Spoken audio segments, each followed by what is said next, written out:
खूब भूखे बैठे, रोटी तोड़ी, दाल में डुबोया, मुंह में रखा तो पता चला दाल में नमक ही नहीं है।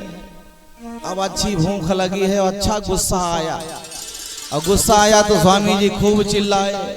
घर में बैठी बैठी खा खा के मोटी हो गई, एक काम है वो भी ठीक से नहीं होता, कैसे होगा, खूब डांट लगाया स्वामी जी। अब बेचारी ने सोचा ध्यान तो बहुत दिया था, गड़बड़ कहां से हो गया।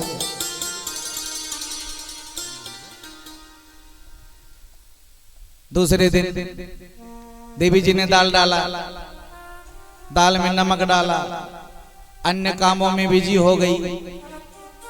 एक आध घंटे बाद याद आया नमक डाला कि नहीं डाला, लगता है नहीं डाला, तो दोबारा जय सिया राम। अब स्वामी जी फिर आए 2 बजे, रोटी तोड़ी, दाल में डुबोया, मुख में रखा, आरा नमक है नमक। और गुस्सा आया, बाल भर चिल्लाए, खूब डांट लगाई। तीसरे दिन बहुत ध्यान दिया, दाल डाली, दाल डालने के बाद नमक डालने के लिए डिब्बा उठाया तो गड़बड़ी हो गई। नमक की डिब्बा के बगल में रखा था चीनी का डिब्बा,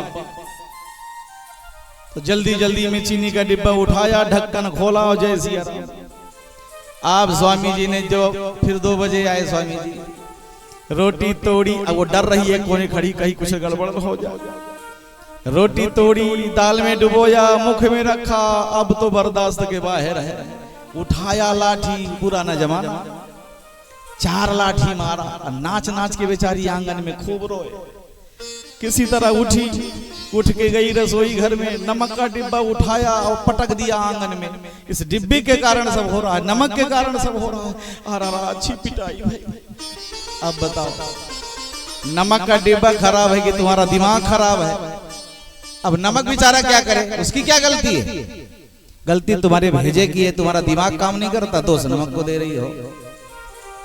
इसलिए बेटा, संसार में कोई वस्तु बेकार नहीं है, सबका अपना प्रयोग करने का तरीका पता होना चाहिए। रात का अपना महत्व है, दिन का अपना महत्व है। काहे को परेशान होते हो? रात को रात रहने दो, दिन को दिन रहने दो।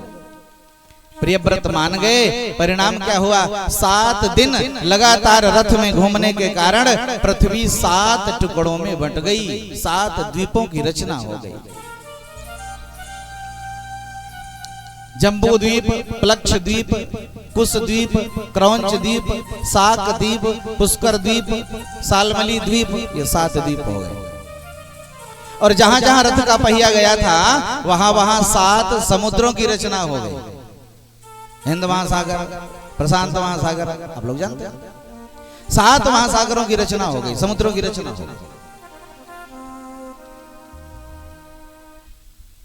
7 द्वीपों में बंट गई धरती। तो प्रियव्रत के 7 बेटा थे, एक एक बेटे को एक एक द्वीप का राजा बना दिया। जो सबसे पहला द्वीप था जम्बू द्वीप, जहां हम लोग बैठे हैं, ये जम्बू द्वीप में आता है। यहाँ के राजा हुए महाराज आग्नेन्द्र।